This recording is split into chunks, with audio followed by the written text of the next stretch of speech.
પથ્થર ધોઈ ના તારું કેટલું કહેવાય તો કરો હું કહેવાય આ તો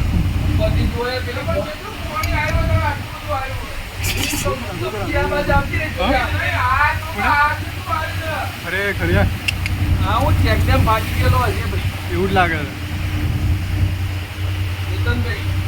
ચેકડેમ હશે ને ચેકડેમ હશે કદાચ આખો તૂટી ગયેલો હા